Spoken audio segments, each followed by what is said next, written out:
isang sampal ng pera, isang talsik ng laway. Habang naghihingalo ang kanyang dignidad sa putikan, humahalakhak ang mga taong nagnakaw ng kanyang bukas. Basura ka lang, ang sabi nila, habang suot ang alahas na dapat ay sa kanya. Ngunit sa bawat patak ng luha ni Margarita, may laso na namumuo para sa mga mapangapi. Sino ang tunay na tagapagmana? Ang may gintong singsing o ang may dugong pilit na ibinaon sa limot? Magsisimula na ang pagtutuos. Walang hiyang hampas lupa. Akala mo ba ay hindi ko alam ang marumi mong balak sa biyenan ko? Huwag na huwag mong gagamitin ang pangalan ni Lola Teresa para makahuthot ng pera sa pamilya Zhu. Ang bawat salitang binitawan ni Doña Salve ay tila matutulis na balisong na humihiwa sa katahimikan ng gabi. Kasunod nito ay ang marahas na pagdapo ng kanyang palad sa pisngi ni Margarita. Ang lakas ng pagkakasampal ay naging sanhi ng pagpihit ng mukha ng dalaga at kasabay nito ang paglasap niya sa malapot at malansang lasa ng sariling dugo sa gilid ng kanyang labi.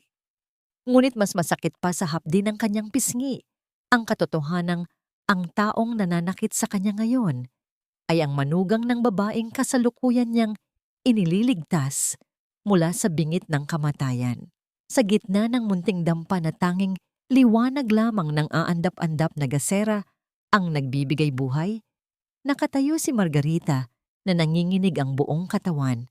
Ang kanyang mga kamay ay puno ng uling at may mga bakas ng pasong nakuha niya mula sa mainit na kaldero. Sa loob ng maraming oras, tiniis niya ang usok at ang init ng apoy para lamang mailuto ang mga pambihirang halamang gamot na hinalukay niya pa sa kailaliman ng kagubatan. Ginagawa niya ito hindi para sa pera, kundi dahil sa busilak na malasakit sa matandang babaeng nag-iisa at naghihingalo sa kanyang tabi. Muling kumilos si Doña Salve. Gamit ang kanyang suot na mamahaling sapatos, itinulak niya ang kalderong luwad na naglalaman ng gamot. Ang marahas na pagtama ng palayok sa sahig ay nagresulta sa pagkabasag nito sa maraming piraso. At ang maitim na likido na tila huling pag-asa ni Lola Teresa ay tuluyang kumalat at humalik sa maruming lupa. Kasunod nito ang pagtapon ni Salve ng isang dakok ng barya sa harap ni Margarita. Ang mga barya ay humampas sa putikan, naglikha ng maliliit na talsik na dumunggis sa suot na lumang daster ng dalaga. Ayan ang bayad sa pag-arte mo. Pulutin mo yan at lumayas ka na rito bago ko patawagin ang mga pulis para ipakulong ka sa pang-eestafa mo. Muling bulyaw ng matandang babae habang ang kanyang mga mata ay nagnininga sa puot at pandidiri. Dahan-dahang napaluhod si Margarita sa malamig at basang sahig. Ang kanyang mga daliri na kanina lamang ay maingat na humahawak sa mga dahon ng pako at akapulko ay nagsimulang mamulot ng mga barya sa gitna ng putik. Hindi siya umiiyak ng malakas. Ang bawat luhang dumadaloy sa kanyang mga mata ay walang ingay na pumapatak, sumasama sa dumi ng lupa. Ang kanyang hininga ay gipit, tila may malaking bato na nakadagan sa kanyang dibdib na pumipigil sa kanya na sumigaw ng katarungan.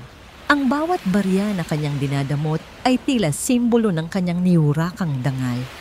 Sa labas, ang malulupit na butil ng langit ay patuloy na humahagupit sa butas-butas na bubong ng dampa na tila nakikiramay sa kanyang hinagpis. Pinanood ni Doña Salve ang bawat kilos ni Margarita nang may mapang-uyam na ngiti. Para sa kanya, ang dalagang nasa kanyang paanan ay isa lamang insekto na madaling tapakan. Hindi niya alam na sa ilalim ng katahimikang iyon, sa bawat hapdi ng sampal at pasong tinatanggap ni Margarita, ay may nabubuong isang matatag na paninindigan. Nang makaalis ang marangyang kotse ni Doña Salve na nag-iwan ng makapal na usok at tilamsik ng putik, naiwan si Margarita na yakap ang sariling tuhod sa gitna ng kadiliman. Ang tanging naririnig na lamang niya ay ang sariling tibok ng puso na tila isang batingaw na nagpapaalala sa kanya ng kanyang kahinaan. Inabot niya ang isang maliit na sanga ng halamang gamot na hindi natapakan ni Salve, isang munting piraso ng buhay sa gitna ng pagkawasak. Biglang naramdaman ni Margarita ang pag-vibrate ng kanyang lumang cellphone sa bulsa ng kanyang duster. Sa gitna ng panghihina, pilit niyang sinagot ang tawag. Ang boses ni Dr. Rafael, ang tanging taong nakakaalam ng kanyang tunay na kakayahan, ay pumailan lang sa kabilang linya. Ngunit ang kanyang tono ay hindi puno ng pagbati, kundi ng matinding pag-aalala at kaba. Margarita, nasaan ka? Huwag kang bibitaw sa naririnig mo ngayon. Katatapos ko lang suriin ang mga lumang dokumento mula sa ospital na pinagtatrabahuhan ng nanay mo noon. Ang mga resulta ng pagsusuri sa iyong dugo at ang records ng Pamilya Zhu. Margarita, hindi ka lamang isang hamak na tagapangalaga. May malaking kasalanang ginawa ang pamilyang yan laban sa iyong ina. At kailangan mong malaman ang totoo bago kanila tuluyang burahin sa mundong ito. Nabitawan ni Margarita ang hawak na halamang gamot. Ang kanyang paningin ay nagdilim, habang ang mga salita ng doktor ay tila mga kidlat na gumuguhit sa kanyang isipan. Sa gitna ng sakit, isang katanungan ang pilit na kumakawala sa kanyang puso. Hanggang kailan siya mananatiling anino sa dilim, habang ang mga taong nagnakaw ng kanyang pagkakakilanlan ay nagpapakasasa sa liwanag? Ang malaking gate ng Mansyong Zhu ay dahan-dahang nagsara, naglalabas ng tunog ng nagkikiskisang bakal na tila isang pinto ng bilangguan na naghihiwalay kay Margarita sa malayang mundo sa labas. Sa harap ng naglalakihang haligi na gawa sa marmol at ang marangyang disenyo ng bahay, pakiramdam ni Margarita ay lalo siyang lumiit, isang hamak na langgam na pilit pinapasok sa kaharian ng mga leon. Ang bawat hakbang niya sa makinis at makintab na sahig ay tila isang pagsalakay sa isang sagradong lugar na hindi para sa kanya. Huwag kang hihawak sa kahit anong gamit dito kung ayaw mong maputulan ng kamay. Ang dumi mo ay baka humawa sa kinang ng bahay na ito, ang bulyaw ni Salve habang naglalakad sa unahan ni Margarita. Ang bawat kumpas ng kamay ng matandang babae ay puno ng pag-iinsulto. Tila ba ang hangin na nilalanghap ni Margarita ay nagiging marumi dahil lamang sa kanyang presensya. Sa kabila ng mga masasakit na salita, nanatiling nakayuko ang dalaga. Bitbit niya ang isang maliit na bag na naglalaman ng kanyang iilang pirasong damit at ang mga natitirang halamang gamot na kinuha niya sa dampa. Hindi siya narito para sa karangyaan. Narito siya dahil sa pakiusap ni Lola Teresa. Ang matanda na himalang nagising at muling nagkaroon ng lakas matapos ang unang gamot ni Margarita, ang nagpumilit na gawin siyang personal na tagapangalaga. Kahit na anong pagtutol ni Salve, hindi niya nagawang baliin ang utos ng kanyang biyenan na nagmamay-ari ng kalahati ng yaman ng mga Zhu. Doon ka sa bodega? Sa likod ng kusina matutulog. Huwag na huwag kang aakyat sa ikalawang palapag, maliban na lamang kung ipatatawag ka ni Lola. At tandaan mo, isang maling galaw mo lang, itatapon kita sa labas na parang basurang nabubulok.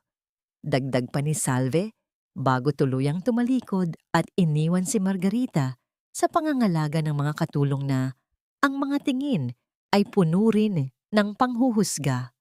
Ang bodega ay madilim, maalikabok at puno ng mga lumang kagamitan na tila kinalimutan na ng panahon. Ang amoy ng lumang papel at amag ay agad na humalik sa ilong ni Margarita.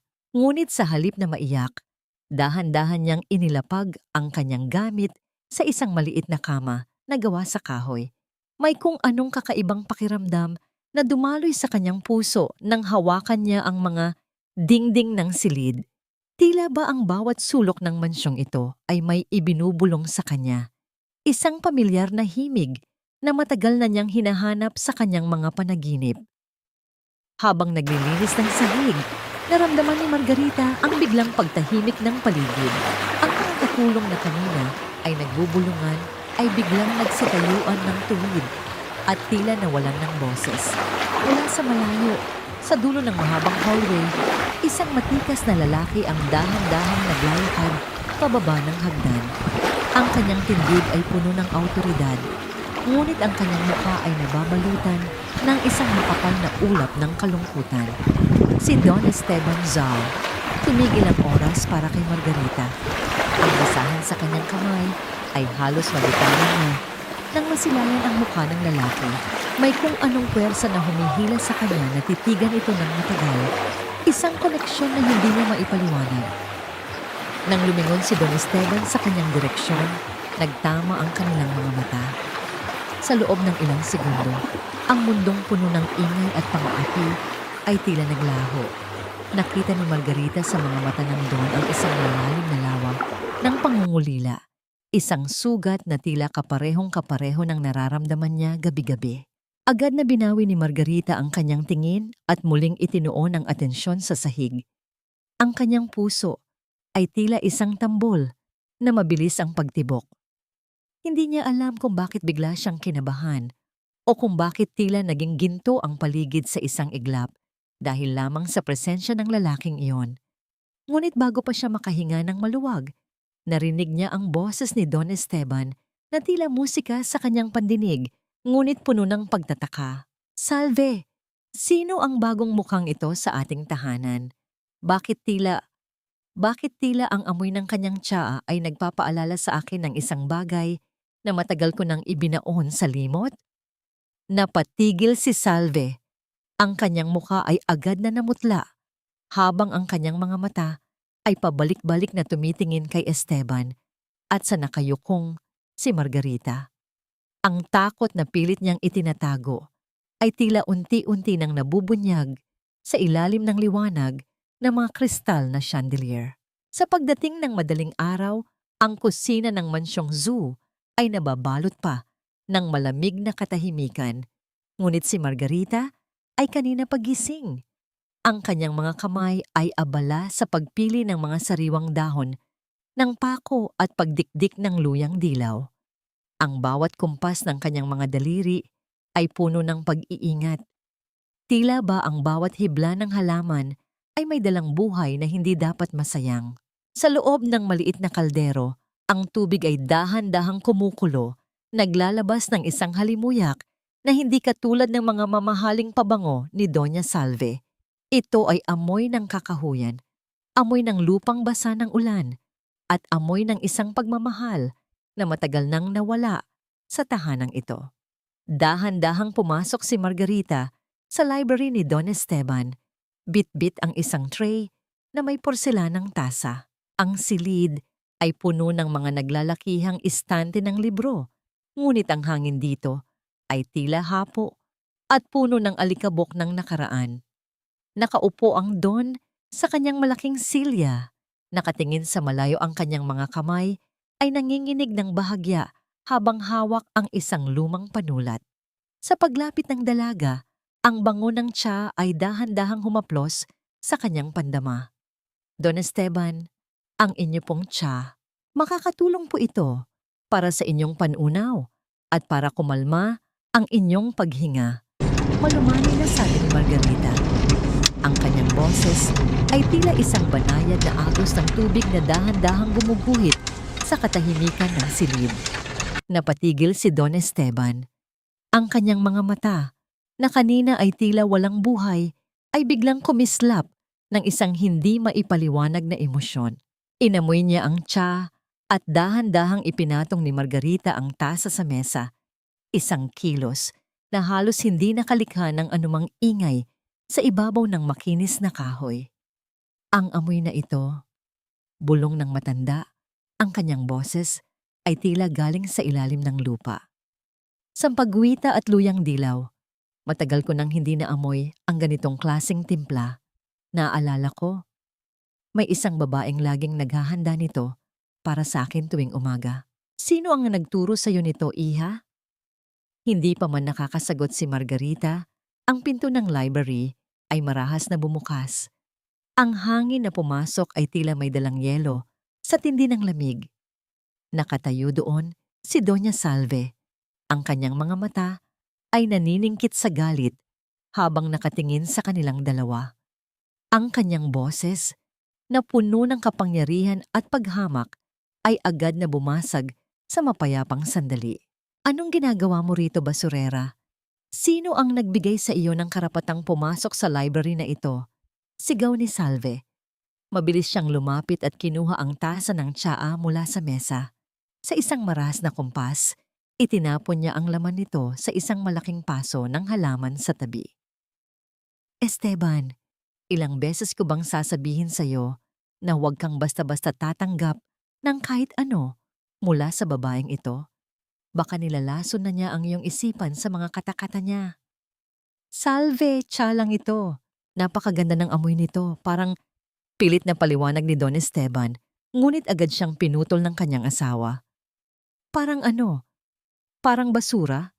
Esteban, kailangan mong uminom ng mga gamot na ibinibigay ni Lucio. Iyon ang mga tunay na gamot na gawa sa laboratorio, hindi itong mga dumi mula sa gubat. Marga, lumabas ka na rito bago ko pa malimutan na may utang na loob ka sa pamilyang ito. Nakayukong lumabas si Margarita. Ang kanyang dibdib ay masikip sa tindi ng pigil na emosyon. Ngunit sa halip na bumalik sa kusina, napahinto siya nang marinig ang mga pabulong na boses mula sa madilim na sulok ng hallway. Nagtago siya sa likod ng isang malaking vase. Doon, nakita niya sina Doña Salve at ang kanyang anak na si Lucio na nag-uusap ng may matinding seryoso. Ma, kailangang masigurado nating iniinom ni Papa ang bagong batch ng bitamina, sabi ng chemist. Dahan-dahan itong papahinahin ang kanyang memoryorya hanggang sa wala na siyang maalalang anuman sa nakaraan. Bulong ni Lucio. Ang kanyang mukha ay nakangisi ng nakakatakot sa ilalim ng liwanag ng hallway. Siguraduhin mo lang na hindi makikialam ang pakialamerang katulong na yon, sagot ni Salve habang ang kanyang mga daliri ay mahigpit na nakahawak sa kanyang mamahaling kwintas. Nang makaalis ang dalawa, dahan-dahang lumabas si Margarita mula sa kanyang pinagtataguan. Ang kanyang mga mata ay napunta sa isang maliit na basurahan sa dulo ng pasilyo. May nakita siyang isang maliit na vial ng kemikal na may kakaibang kulay. Itinapon doon ni Lucio bago sila maghiwalay ng kanyang ina. Nanginginig ang kamay ni Margarita nang damutin ang vial. Ang kanyang puso ay mabilis ang pagpintig.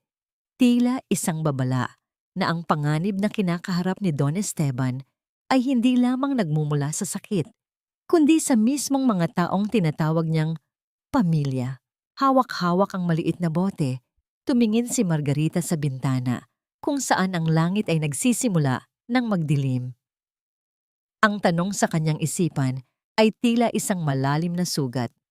Paano niya maililigtas ang kanyang ama mula sa laso ng sarili nitong tahanan kung siya mismo ay itinuturing na kaaway sa bawat sulok ng mansyong ito?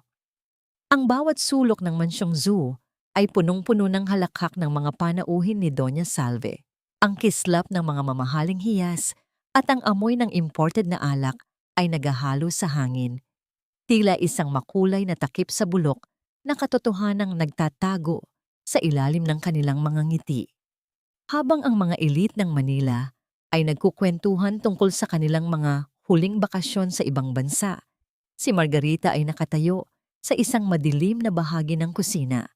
Ang kanyang mga kamay ay muling namamanhid sa lamig ng tubig habang naghuhugas ng napakaraming plato. Margarita, halika rito sa sala. Ngayon din, ang matinis na boses ni Salve ay umalingaw-ngaw sa buong bahay. Tila isang latigo na tumama sa likod ng dalaga. Dahan-dahang naglakad si Margarita patungo sa marangyang sala. Nakita niya si Salve na nakaupo sa kanyang parang tronong silya, napapaligiran ng kanyang mga kaibigang mahilig sa tsismis. Lahat sila ay nakatingin kay Margarita nang may pang-uuyam. Tila ba siya ay isang kakaibang nilalang na galing sa ibang planeta? Ito ba ang sinasabi mong caregiver ni Lola Teresa? Mukha ngang galing sa pusali. Bulong ng isang babaeng nakaasul na gown habang tinatakpan ng kanyang ilong ng panyong may pabango. Ngumiti si Salve, isang nangiting tila sa ahas na handang manuklaw. Oo, siya nga. Pinatira ko siya rito dahil naawa ako. Alam niyo naman, mahilig akong tumulong sa mga kapuspalad. Pero kailangan niyang matutunan kung ano ang ibig sabihin ng tunay na pasasalamat. Margarita, dahil masyadong napagod ang aking mga paa sa pagtanggap ng mga bisita, gusto kong ikaw ang maghugas nito rito mismo sa harap namin. Tila tumigil ang paghinga ni Margarita. Ang kanyang mukha ay biglang nag-init sa tindi ng kahihiyan. Ang paghiling na gawin ito sa harap ng maraming tao ay hindi lamang isang trabaho. Ito ay isang lantarang pagyurak sa kanyang pagkatao. Doña Salve, maaari po ba nating gawin ito sa inyong silid na lamang? Pakiusap ni Margarita. Ang kanyang boses ay nanginginig sa pagsusumamo. Sumasagot ka na ba sa akin? Nakalimutan mo na ba ang utang na loob mo? Kung hindi dahil sa akin, baka nagugutom ka pa rin sa kalsada hanggang ngayon. Gawin mo ang iniuutos ko. O ngayon din ay palalayasin kita rito at sisiguraduhin kong walang tatanggap sa'yo kahit na bilang basurera. Bulyaw ni Salve, ang kanyang mukha ay namumula na sa galit. Wala nang nagawa si Margarita. Dahan-dahan siyang lumapit at lumuhod sa paanan ng matandang babae. Ang bawat sentimetro ng kanyang pagluhod ay tila isang pagpunit sa kanyang kaluluwa. Kumuha siya ng isang palanggana ng tubig at dahan-dahang hinubad ang mga sapatos ni Salve. Ang malamig na tubig ay humalik sa mga paa ng Donya habang ang mga panauhin ay nagtatawanan at kumuha pa ng mga litrato gamit ang kanilang mga cellphone. Habang hinihimas ni Margarita ang mga paa ni Salve, ang kanyang mga luha ay pilit niyang pinipigilan. Ang bawat tawa ng mga tao sa paligid ay tila mga karayom na tumutusok sa kanyang pandama. Naalala niya ang kanyang ina, ang babaeng laging nagtuturo sa kanya na ang dangal ay hindi nabibili ng salapi. Ngunit narito siya ngayon, tila isang alipin na walang boses, pinaglalaruan ng mga taong ang puso ay kasing tigas ng bato. Ayan, napakagaling mong katulong. Siguraduhin mong malinis na malinis. Baka may germs ka pa na maiwan. Pang-aasar ni Lucio na nakasandal sa pintuan habang pinapanood ang bawat galaw ng dalaga. Matapos ang mahabang oras ng pagpapahiya, pinayagan din si Margarita na bumalik sa kanyang bodega. Ang bawat hakbang niya patungo sa kanyang silid ay tila dala-dala ang buong bigat ng mundo. Nang makapasok siya sa loob, isinandal niya ang kanyang likod sa pinto at dahan-dahang napaupo sa sahig. Doon lamang siya nakahinga ng malalim, habang ang katahimikan ng bodega ay yumayakap sa kanyang pag-iisa. Ngunit bago pa siya tuluyang lamunin ng kalungkutan, napansin niya ang isang puting sobre na nakasingit sa ilalim ng kanyang pintuan. Ang sobre ay walang pangalan. Tila ba sadyang inilagay doon ng palihim. Nanginginig ang mga kamay ni Margarita nang kunin niya ito at dahan-dahang buksan. Ang kanyang puso ay tila tumalon sa labas ng kanyang dibdib nang makita ang nilalaman nito. Isang lumang litrato, medyo naninilaw na sa tagal ng panahon. Sa litrato ay isang babaeng may napakagandang mukha, nakasuot ng simpleng duster at may malaking tiyan. Ang kanyang ina noong ito ay buntis pa sa kanya. Ngunit ang mas nakakagulat ay ang background ng litrato. Ang kanyang ina ay nakatayo sa harap ng mismong gate ng mansyong zoo na ito. Maraming taon na ang nakakalipas. Sino ang nag-iwan ng litratong ito? At anong kinalaman ng kanyang ina sa pamilyang zoo bago pa siya ipanganak? Ang bawat katanungan ay tila isang bagong lason na unti-unting kumakalat sa kanyang isipan, nagbibigay sa kanya ng isang dahilan upang hindi sumuko. Gaano man kabigat ang tanikalang nakagapos sa kanyang leeg. Ang gabi sa mansyong zoo ay tila isang dambuhalang hayop na naghihintay sa dilim. Tahimik ngunit puno ng panganib. Sa loob ng malawak at marangyang dining hall, ang liwanag ng mga kristal na chandelier ay nagbibigay ng isang mapanlinlang na kislap sa mga pagkaing nakahanda sa mesa. Nakaupo si Don Esteban sa kabisera. Ang kanyang mga mata ay tila pagod at ang kanyang pagkilos ay mabagal, malayo sa dating matikas na turing sa kanya ng lahat. Sa isang sulok ng kusina, nakasilip si Margarita sa pagitan ng mga pinto. Nakita niya si Lucio na may hawak na isang maliit na lalagyan ng pampalasa, ngunit ang kanyang mga galaw ay mabilis at tila balisa.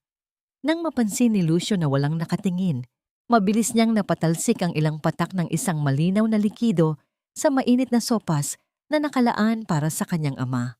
Isang nakakatakot na ngiti ang gumuhit sa mga labi ng binata bago siya lumabas para tawagin ang mga katulong. Hindi nag-atubili si Margarita. Alam niyang kailangan niyang kumpirmahin ang kanyang hinala bago pa mahuli ang lahat. Nang makasigurong wala ng tao sa silid, dahan-dahan siyang pumasok. Ang bawat hakbang niya sa makinis na sahig ay tila isang mabigat na pasanin. Ang kanyang puso ay mabilis ang pagpintig sa takot na baka mahuli siya. Lumapit siya sa mangkok ng sopas na inihanda para kay Don Esteban. Ang amoy nito ay masarap, tila isang normal na sabaw ng manok. Ngunit sa ilalim ng halimuyak na yon ay may isang kakaibang amoy na tila bakal. Ang amoy na nakuha niya rin mula sa vial na kanyang natagpuan noon. Dahan-dahang kumuha si Margarita ng isang maliit na kutsara at tinikman ang sopas. Isang maliit na patak lamang, ngunit sapat na para maramdaman niya ang katotohanan. Sa loob ng ilang segundo, naramdaman ni Margarita ang isang matinding pait na gumuhit sa kanyang dila. Kasunod nito ay ang unti-unting panunuyot ng kanyang lalamunan, tila ba ang lahat ng kahalumigmigan sa kanyang katawan ay hinihigop ng isang mahiwagang puwersa. Ang kanyang lalamunan ay nagsimulang sumikip at ang bawat paglunok niya ay nagdudulot ng isang hapdi na tila may mga maliliit na karayom na tumutusok sa kanyang lalamunan. Naramdaman niya ang panunuyo ng kanyang labi at ang dahan-dahang pagbigat ng kanyang mga talukap. Lason. Ang tanging naisigaw ng kanyang isipan, ngunit walang boses na lumabas sa kanyang mga labi. Nagsimulang umikot ang paligid ni Margarita. Ang mga dingding ng mansyon ay tila gumagalaw at lumalapit sa kanya, nagbabantang lamunin siya sa loob ng kanilang marangyang kulungan. Naramdaman niya ang malamig na pawis na namumuo sa kanyang noo, habang ang kanyang mga binti ay nagsimulang manghina. Tila nawawalan ng lakas na suportahan ang kanyang sarili. Alam niyang kailangan niyang makalabas, kailangan niyang makuha ang mga halamang gamot na itinago niya sa hardin, ang tanging bagay na maaaring maging panlaban sa kamandag na ito. Pilit na naglakad si Margarita patungo sa pinto ng kusina. Ang kanyang kamay ay nakakapit sa bawat mesa at silya na madaanan niya para hindi tuluyang mabuwal. Ang bawat hakbang ay tila 1 kilometro ang layo. Ang kanyang hininga ay gipit at mababaw. Nang marating niya ang hardin, ang malamig na hangin ng gabi ay humalik sa kanyang mainit na balat. Ngunit hindi ito sapat para pawiin ang apoy na unti-unting tumutupok sa kanyang loob. Sa gitna ng kadiliman ng hardin, sa ilalim ng malalaking dahon ng mga palamuting halaman, pilit na hinanap ni Margarita ang kanyang munting taniman ng mga halamang gamot. Ang kanyang paningin ay malabo na. Ang mga kulay ng gabi ay naghahalo-halo sa kanyang paningin. Inabot niya ang isang kumpol ng mga dahon, ngunit ang kanyang mga daliri ay tila wala ng pakiramdam. Ang bawat pagsubok niyang kumuha ng hangin ay nagreresulta lamang sa isang mahinang hininga na tila isang huling pamamaalam. Hindi ako pwedeng mamatay dito. Kailangan pa akong makilala ni Papa. Ang huling panalangin ni Margarita sa kanyang isipan. Dahan-dahang bumigay ang kanyang mga tuhod. Ang kanyang katawan ay dahan-dahang sumubsob sa malamig at basang damuhan. Ang kislap ng mga bituin sa itaas ay unti-unting naglaho sa kanyang paningin, hanggang sa ang tanging natira na lamang ay ang malalim at nakakatakot na kadiliman. Ang katahimikan ng hardin ay nabasag lamang ng isang mahinang kaluskos ng mga dahon sa malayo. Tila may isang anino na dahan-dahang lumalapit sa kanyang walang malay na katawan. Sino ang makakakita sa kanya sa gitna ng kadilimang ito? At kung magigising man siya, magkakaroon pa kaya siya ng lakas para pigilan ang kamatayan na dahan-dahang kumakatok sa pintuan ng silid ni Don Esteban? Ang bawat paghinga ni Margarita ay tila isang paghila ng libu-libong maliliit na tinik sa kanyang dibdib. Ang kadiliman ng hardin ay unti-unting napalitan ng isang maputlang liwanag, ngunit hindi ito ang sikat ng araw. Ito ay ang malamlam na ilaw sa loob ng sasakyan ni Dr. Rafael. Naramdaman ni Margarita ang malambot na tela sa kanyang likuran at ang init ng isang makapal na kumot na nakabalot sa kanyang nanginginig na katawan. Ang amoy ng antiseptic at mint ay dahan-dahang pumatay sa mapait na lasa ng lason sa kanyang dila. Marga, dahan-dahan. Huwag mong piliting bumangon. Narito ako. Ligtas ka na. Ang mahinahong boses ni Rafael ay tila isang anghel na bumaba mula sa langit para sunduin siya mula sa hukay. Dahan-dahang iminulat ni Margarita ang kanyang mga mata. Nakita niya ang nag-aalalang mukha ng doktor. Ang kanyang mga mata ay puno ng puyat at takot. Ang kamay ni Rafael ay mahigpit na nakahawak sa kanyang palad, isang hawak na puno ng kalinga na matagal nang hindi nararamdaman ng dalaga. Sa bawat haplos ng hinlalaki ni Rafael sa kanyang balat, tila ba unti-unting nababawasan ang hapdi ng kanyang lalamunan. Dr. Rafael, ang sopas, si Don Esteban, ang pabulong na sabi ni Margarita. Ang kanyang boses ay paos at halos hindi marinig sa gitna ng katahimikan ng gabi. Alam ko, Marga, nakita kita sa hardin bago pa huli ang lahat. Buti na lang at dumating ako para ihatid sana ang mga bagong resulta ng lab ni Lola Teresa. Kung hindi dahil sa mga halamang gamot na hawak mo, baka tuluyan ka nang nawala. Sagot ni Rafael habang dahan-dahang pinupunasan ang malamig na pawis sa noo ni Margarita gamit ang isang malinis na panyo. Dinala ni Rafael si Margarita sa kanyang maliit at pribadong klinika sa labas ng mansyon. Doon, mabilis niyang kinuha ang maliit na vial na mahigpit pa ring hawak ni Margarita kahit noong nawalan siya ng malay. Ang bawat kilos ng doktor ay puno ng konsentrasyon. Ang tanging naririnig sa silid ay ang mahinang pagpatak ng likido sa mga glass tube at ang kanyang malalim na paghinga. Pinanood ni Margarita si Rafael mula sa kanyang higaan. Nakita niya ang pagbabago ng kulay sa mukha ng doktor. Mula sa pag-aalala, patungo sa matinding pagtataka, at sa huli ay sa isang tahimik na puot. Ang kanyang mga kamay ay dahan-dahang humigpit sa hawak na microscope. Ang kanyang mga panga ay nagngangalit sa tindi ng kanyang natuklasan. Lumapit si Rafael sa tabi ni Margarita. Bit-bit ang isang piraso ng papel na naglalaman ng mga resulta ng pagsusuri. Ang kanyang mukha ay tila isang pader na unti-unting gumuho sa harap ng dalaga. Naupo siya sa gilid ng kama at muling hinawakan ng kamay ni Margarita. Ngunit sa pagkakataong ito, ang kanyang hawak ay puno ng panginginig. Marga, hindi lang ito basta lason. Ito ay isang sopistikadong kemikal na dahan-dahang sumisira sa nervous system at memorya ng isang tao. At ang pinakanakakatakot na bahagi, tumigil si Rafael. Ang kanyang boses ay tila may bara sa lalamunan. Ang chemical signature ng lason na iid, ang bawat component at formula nito, iisa lang ang pinagmulan. Tumingin si Rafael ng diretso sa mga mata ni Margarita. Ang kanyang mga mata ay nagniningning sa tindi ng emosyon.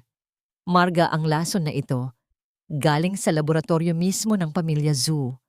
Ang mga gamot na ibinibigay ni Lucio sa sarili niyang ama ay ang mismong naglalagay sa kanya sa kamatayan. Pinapatay nila si Don Esteban sa loob mismo ng kanyang sariling tahanan.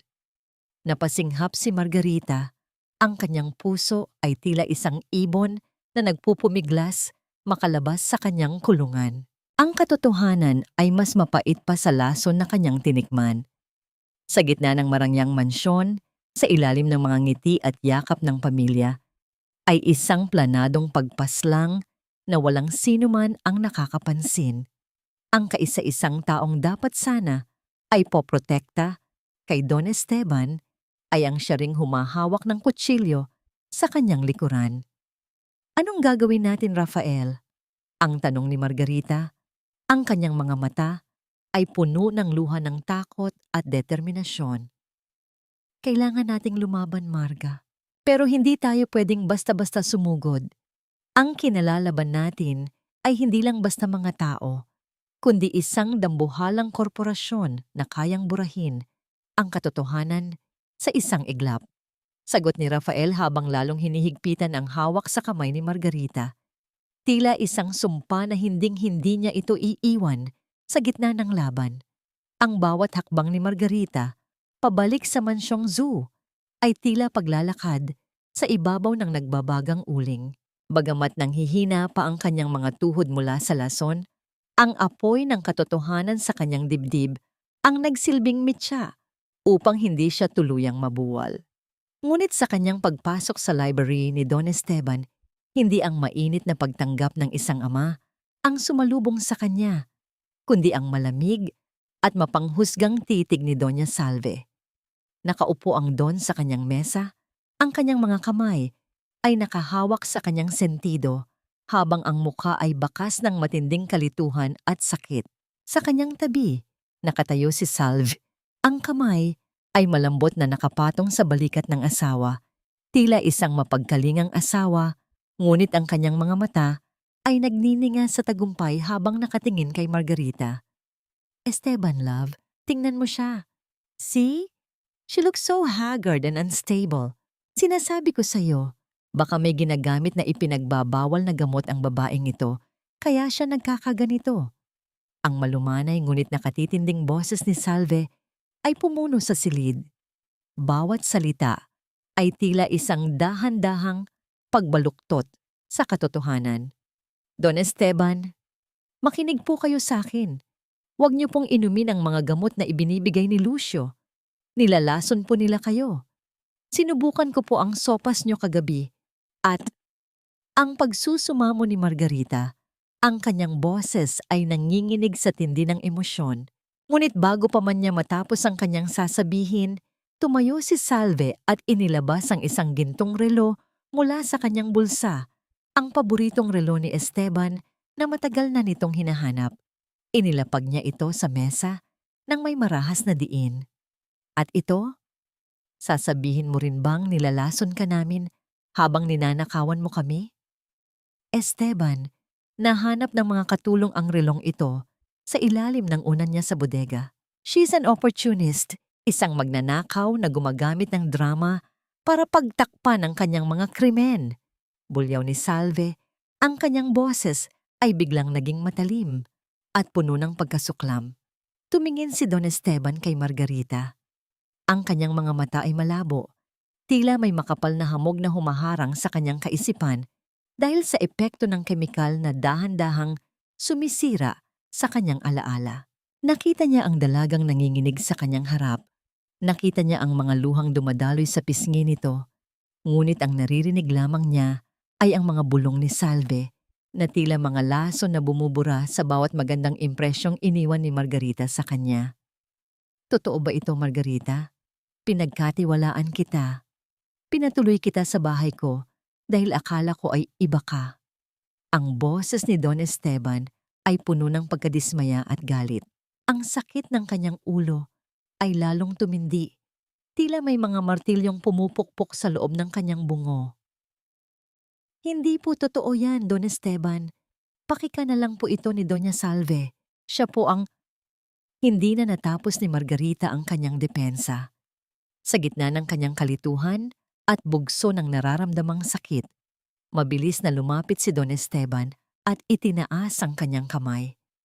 Ang tunay na marahas na tunog ng palad na humampas sa balat ay tila isang pagbitak ng tuyong lupa sa gitna ng tagtuyot.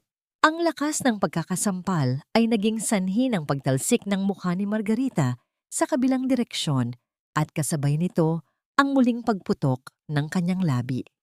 Ang katahimikang sumunod ay mas masakit pa sa mismong sampal. Nanatiling nakayuko si Margarita. Ang kanyang buhok ay nakatabing sa kanyang mukha habang ang kanyang puso ay tila isang basong kristal na nahulog at nadurog sa libo-libong piraso.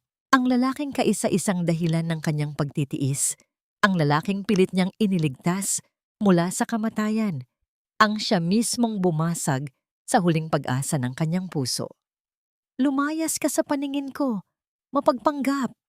Ayaw na kitang makita sa mansyong ito kahit kailan. Sigaw ni Don Esteban. Ang kanyang boses ay puno ng puot habang itinuturo ang pinto.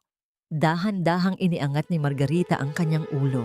Tumingin siya sa kanyang ama, ang lalaking hindi siya kinilala, ang lalaking naniwala sa kasinungalingan sa halip na sa tibok ng sariling dugo. Nakita niya ang nakakalokong ngiti ni Salve sa likuran ng Don, isang ngiti ng tagumpay na tila sinasabing kailanman ay hindi mananalo ang katotohanan laban sa kanyang kapangyarihan. Hindi nagsalita si Margarita. Sa gitna ng kanyang pagluha, dahan-dahan niyang pinunasan ang dugo sa kanyang labi. Tumalikod siya nang walang pasabi.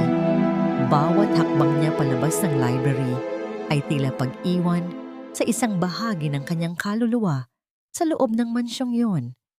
Habang naglalakad siya sa hallway patungo sa ulan sa labas, isang pangako ang namuo sa kanyang isipan sa gitna ng bawat patak ng kanyang luha. Hindi dito nagtatapos ang laban. Ang bawat hapdi ng sampal na ito ay magiging lakas niya upang balang araw, ang katotohanan ang siyang sisira sa reyna ng panlilinlang na nagahari sa loob ng tahanang zoo. Ang ulan ay hindi lamang simpleng tubig na bumabagsak mula sa langit. Sa gabing ito ay tila mga luhang nakikiramay sa bawat hakbang ni Margarita palayo sa mansyong zoo. Ang lamig ng gabi ay humahagupit sa kanyang basang katawan, ngunit ang mas matinding lamig ay nagmumula sa kanyang puso, ang pusong winakasan ng sariling ama. Ang bawat bakas ng putik sa kanyang paanan ay tila mga pilat ng kahapon na ayaw siyang bitawan, habang ang hapdi ng sampal ni Don Esteban ay nananatiling nakaukit sa kanyang pisngi, isang paalala ng kanyang pagkatalo.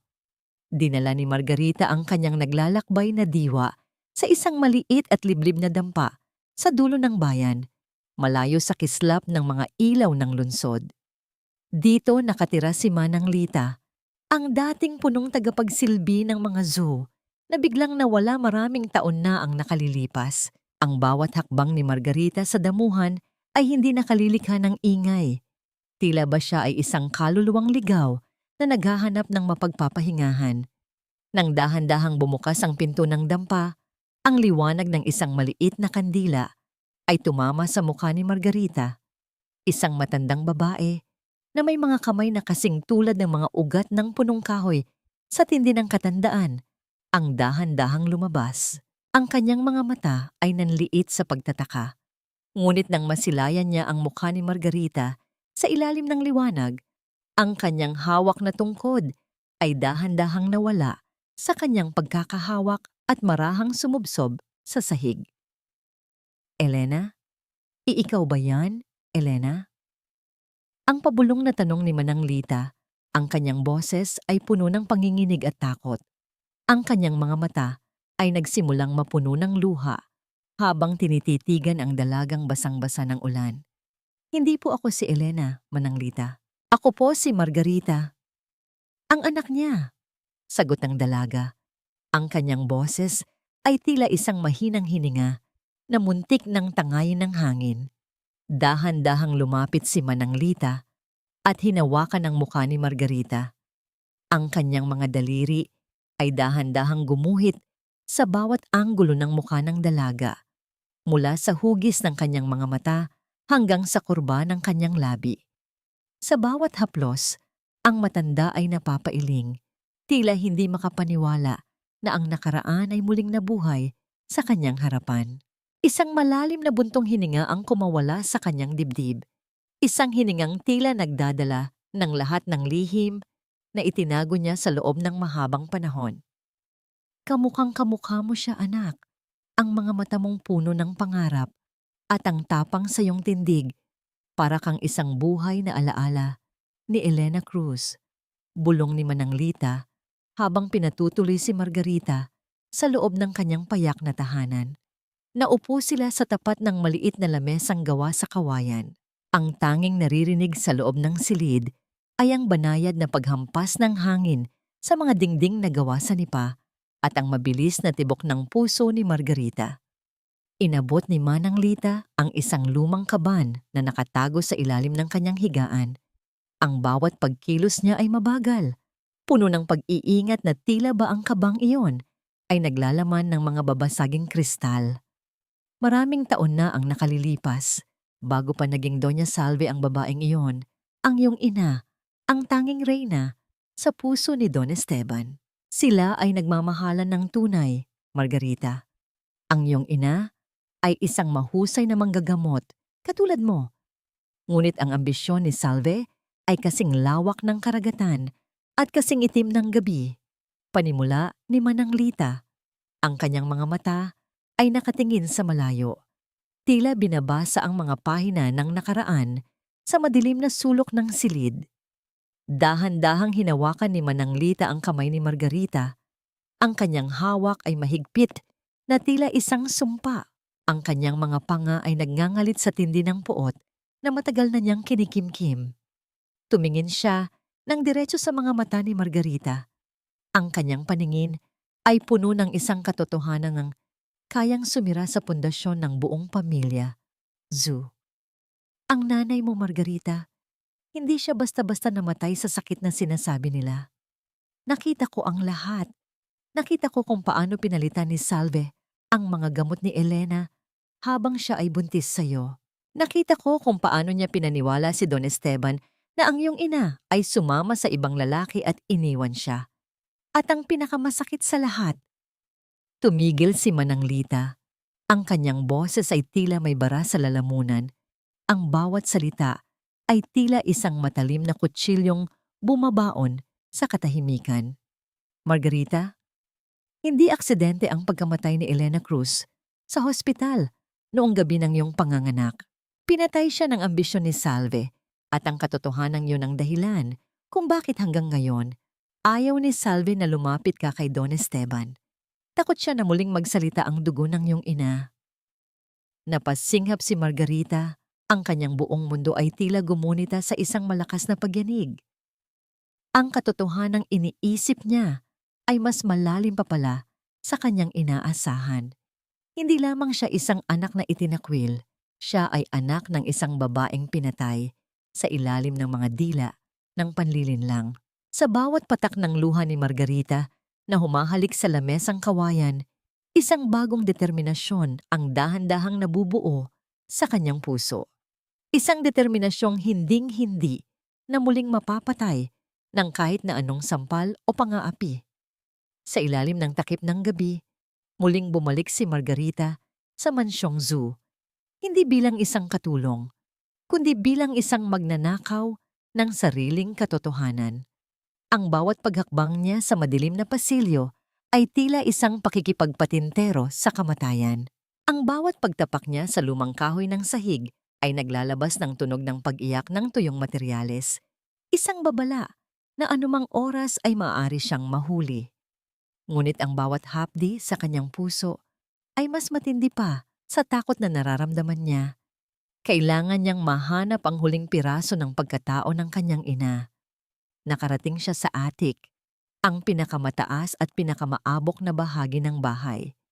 Ang amoy ng kinalimutan at amag ay agad na bumalot sa kanyang pandama.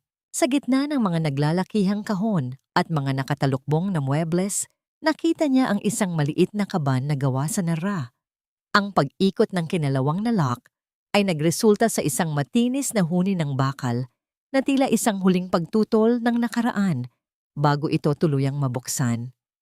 Sa loob ng kaban, natagpuan ni Margarita ang isang tumpok ng mga sulat na nakatali ng isang kupas na laso.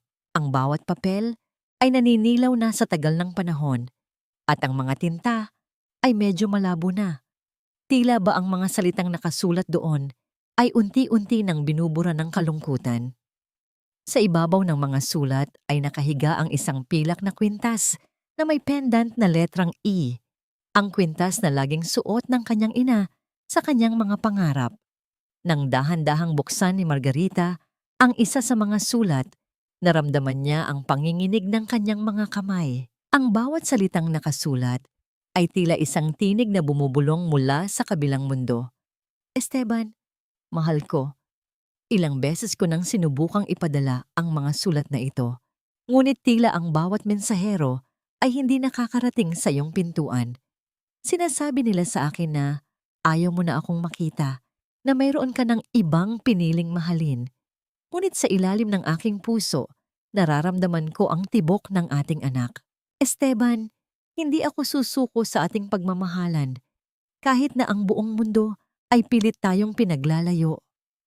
Ang bawat patak ng luha ni Margarita ay walang ingay na humahalik sa papel, nagpapalabo sa mga salitang puno ng pagsusumamo. Ang katotohanan ay narito na sa kanyang mga kamay. Ang kanyang ina ay hindi kailanman lumisan. Ang kanyang ina ay hindi kailanman sumuko. Ang bawat sulat na ito ay patunay na si Don Esteban at Elena Cruz ay biktima lamang ng isang masamang balak na kasing dilim ng gabing ito. Habang maingat na isinisilid ni Margarita ang kwintas sa kanyang bulsa, isang malamig na pakiramdam ang biglang gumuhit sa kanyang batok. Ang liwanag ng buwan na dumadaan sa maliit na bintana ng atik ay biglang naharangan ng isang dambuhalang anino. Ang katahimikan ng silid ay nabasag ng tunog ng mabibigat na hakbang na unti-unting lumalapit sa kanyang kinalalagyan. Ano ang ginagawa ng isang basurera sa pribadong silid na ito?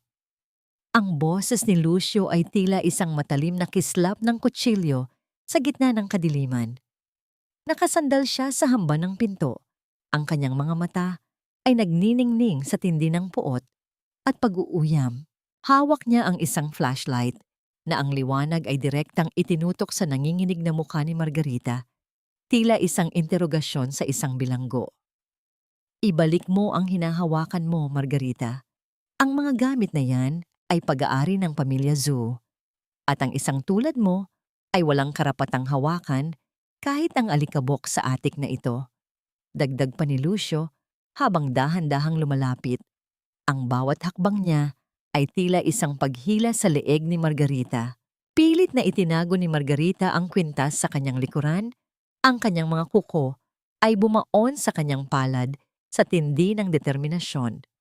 Ang mga sulat na ito, ang kwintas na ito, hindi ito sa inyo, Lucio. Pag-aari ito ng nanay ko. Ninakaw niyo ang buhay niya at ngayon pati ang mga alaala niya ay gusto niyo ring itago. Isang malakas at nakakapangilabot na tawa ang kumawala sa mga labi ni Lucio. Nanay mo? Ang babaeng pinalayas ni Papa dahil sa panglalalaki? Huwag kang magpatawa, Margarita. Ikaw, ang nanay mo, at ang lahat ng basurang galing sa labas ng gate na ito ay walang puwang sa amin. Mabilis na gumalaw si Lucio at hinawakan ang braso ni Margarita nang may matinding higpit. Ang sakit ay tila isang kuryenteng gumuhit sa buong katawan ng dalaga. Sa kanilang pagbubuno, ang flashlight ay nahulog sa sahig, naglikha ng isang kakaibang liwanag na sumasayaw sa mga dingding.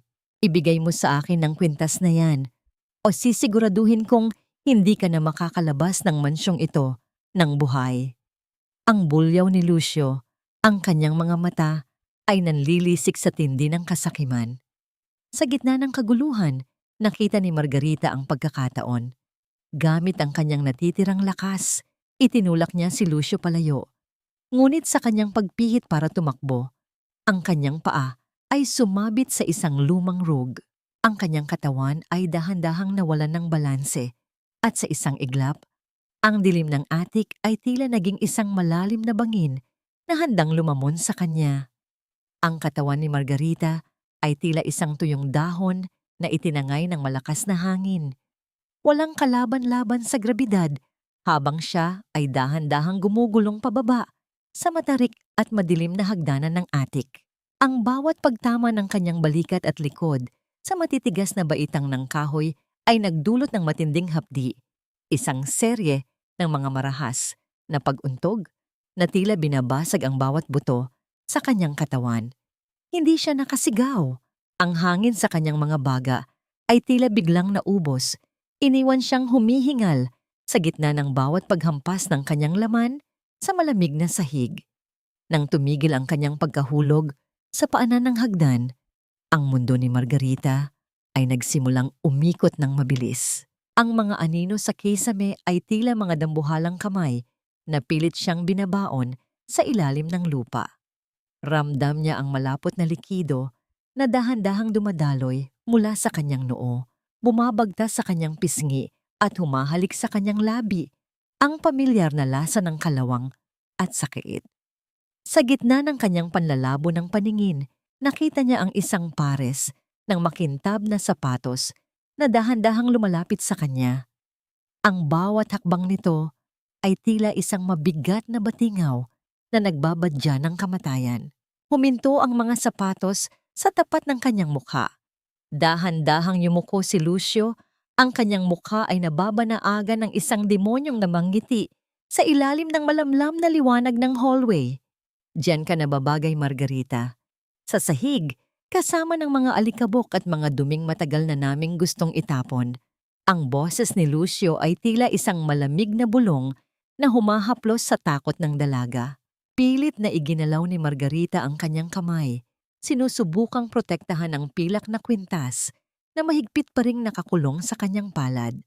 Ngunit sa gitna ng kanyang panghihina, ang bawat daliri niya ay tila nawalan ng pakiramdam. Marahas na inapakan ni Lucio ang kanyang kamay, isang diin na naging sanhi ng panibagong bugso ng sakit na gumuhit hanggang sa kanyang utak. Sa isang mabilis na kumpas, dinampot ni Lucio ang kwintas mula sa nanghihinang dakok ng dalaga. Ang kwintas na ito, napakaganda. Sayang naman kung mapupunta lang sa isang tulad mo. Pang-uuyam ni Lucio habang pinagmamasdan ng pendant na letrang E na kumikinang sa dilim. Ito ang huling alaala ng nanay mo, di ba? Ngayon, panoorin mo kung paano ko ito ibabaon sa limot kasama mo. Sa pagitan ng kanyang papikit na mga mata, nakita ni Margarita kung paano mabilis na isinilid ni Lucio ang kwintas sa loob ng isang maliit na uka, sa likod ng isang lumang painting sa hallway, isang lihim na taguan na tila siya lamang ang nakakaalam. Isang nakakalokong kindat ang ibinigay sa kanya ng binata bago ito tumayo ng tuwid at inayos ang kanyang mamahaling polo. Mamatay ka nang may tanong sa iyong isipan, Margarita. At kapag nahanap ka nila rito, sasabihin ko na lang na sinubukan mong magnakaw at aksidente kang nahulog dahil sa iyong katakawan sa yaman. Dagdag pa ni Lucio, bago tuluyang tumalikod at naglakad palayo, ang kanyang figura ay dahan-dahang nilalamon ng kadiliman ng mahabang pasilyo. Sinubukan ni Margarita na abutin ng hangin, ang kanyang mga daliri ay dahan-dahang kumakaskas sa malamig na sahig sa isang huling pagsisikap na mabuhay. Ang bawat tibok ng kanyang puso ay tila isang paalam, mas mabagal at mas mahina sa bawat segundo. Ang huling nakita niya bago tuluyang magdilim ang kanyang mundo ay ang malungkot na mata ng babae sa painting, ang kanyang ina, na tila umiiyak para sa kanya sa gitna ng kawalan ng katarungan. Ang katahimikan ay muling bumalot sa mansyong Zhou, isang katahimikang punong-puno ng mga lihim at dugo. Habang ang ulan sa labas ay patuloy na humahampas sa mga bintana, si Margarita ay naiwang walang malay sa paanan ng hagdan, isang munting buhay na tila dahan-dahan ng pinapatay ng lamig ng pagtataksil ng sariling dugo. Hindi pa tapos ang laban, Margarita. Huwag kang bibitiw. Ang mga salitang iyon ay tila isang malayo at matandang bulong na pilit humahakot kay Margarita mula sa kailaliman ng isang madilim na balon. Ang bawat pagpintig ng kanyang sentido ay nagdadala ng isang marahas na hapdi, isang matinding sakit na tila may libu-libong karayom na sabay-sabay na tumutusok sa kanyang bungo. Nang dahan-dahan niyang imulat ang kanyang mga mata, ang puting kisame ng klinika ni Dr. Rafael ang unang bumati sa kanya. Ngunit ang liwanag ng bumbilya ay tila masyadong matalas para sa kanyang sugatang paningin. Naramdaman ni Margarita ang isang malamig na dapo ng basang tela sa kanyang noo. Sa kanyang tabi, nakaupo si Rafael. Ang kanyang mukha ay bakas ng matinding puyat at ang kanyang mga mata ay tila pagod na pagod sa pagbabantay. Ang bawat paghinga ng doktor ay mabigat. puno ng isang tahimik na panalangin na tila narinig ng langit. Gising ka na. Salamat sa Diyos. Ang pabulong na sabi ni Rafael. Ang kanyang boses ay tila isang banayad na haplos sa gitna ng unos. Muntik ka nang hindi makabalik, Marga. Ang pagkahulog mo ay naging sanhi ng matinding concussion. Ano ba ang nangyari sa atik na yon? Pilit na inalala ni Margarita ang bawat detalye. Ang mga sulat, ang pilak na kwintas, at ang nakakatakot na ngiti ni Lucio. Ang sakit ng kanyang katawan ay tila biglang naglaho nang maalala niya ang pwesto kung saan itinago ni Lucio ang huling alaala ng kanyang ina. Lumingon siya kay Rafael. Ang kanyang mga mata ay nagniningning sa tindi ng isang bagong determinasyon. Rafael, kailangan kong bumalik. Alam ko na kung nasaan ang ebidensya. Hindi ako pwedeng manatili rito habang ang mga taong yon ay malayang humihinga sa loob ng mansyon na para bang wala silang ginawang kasalanan. Ang boses ni Margarita ay paos, ngunit ang bawat pantig ay puno ng isang matigas na paninindigan. Marga, masyado ka pang mahina. Hindi mo pwedeng suungin ang panganib ng mag-isa. Babala ni Rafael habang dahan-dahang hinahawakan ang kamay ng dalaga. Ngunit bago pa man makasagot si Margarita, ang katahimikan ng klinika ay nabasag ng isang kakaibang tunog mula sa labas. Ang paghinto ng isang sasakyan sa tapat ng klinika ay naglikha ng isang malakas na ugong na naging sanhi ng bahagyang pagyanig ng mga bintana. Kasunod nito ay ang marahang pagbukas ng pinto na naglikha ng isang mahabang huni ng kahoy. Tila ba isang hudyat ng pagdating ng isang mahalagang tao. Isang matandang babae ang dahan-dahang pumasok, nakasuot ng isang eleganteng itim na damit at may hawak na tungkod na gawa sa mamahaling pilak. Ang kanyang tindig ay puno ng dangal at ang kanyang mga mata ay may kislap ng isang reynang handang bawiin ang kanyang kaharian. Si Lola Teresa. Margarita, ang aking munting manggagamot.